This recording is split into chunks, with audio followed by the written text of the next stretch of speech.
And I think we are maybe reaching a point where that mentality needs to change, which is why I also found this other article quite fascinating. This one from the New York Times, talking about what if the AI boosters are wrong. And it's basically this a labor economist from MIT who's basically saying that what the AI boosters are all talking about is that AI is going to finally solve the productivity paradox, which is this idea that technology was supposed to improve productivity and it really hasn't, and that maybe it's not really going to do that. And I've been talking too long, so I want your kind of take on all this. But what struck me about this was like kind of what I was just saying. It's like that's not really the point. At least I don't think that's really the point. I don't think that's what the ultimate barometer of all of this should be. So, I mean, what's your take on all of this?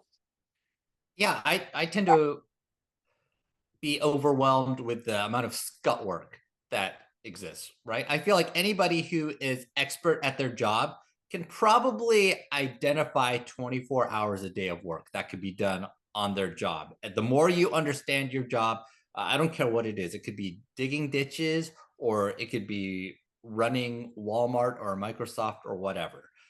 If you understand your job really, you understand all the ways that you could do it better, cleaner, and do all the details associated with making that job really, really, honestly challenging and detail oriented in ways that are not always providing value.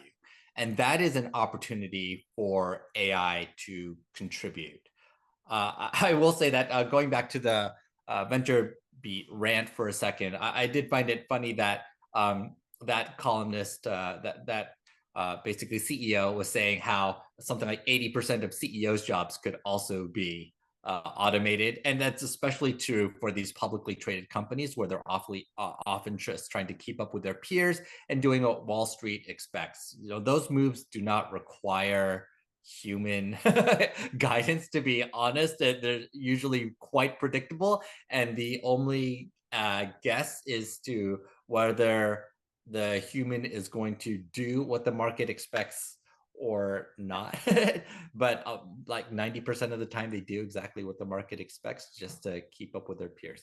But that aside, I think, yes, this idea of simply asking for productivity instead of asking for value or asking for something better is a real mistake.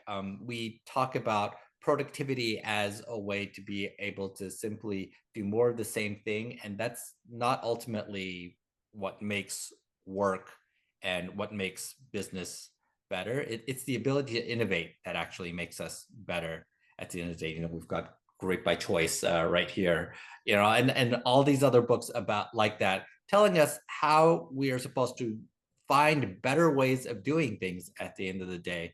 Doing the 80% of work that provides 20% of the value is not really where any of our value comes into play. And we know that. We have all these books, all Pareto, all these things that tell us what work is not really worth doing at the end of the day if we can find some way to offload it. And now we've found another way to offload it, which is great, but we just have to remember the value of what we have there. Yeah, well, and I'd argue even when you are focused on driving a productivity gain, right? And there's a lot of technology that we collectively as an industry sell and enterprises buy that their sole reason for existing is to drive some form of optimization or efficiency gain or improvement. But even when that's the case, the ultimate goal is rarely just to save money. It's to redeploy those resources in a way that drives Right. competitive value, right? In some way.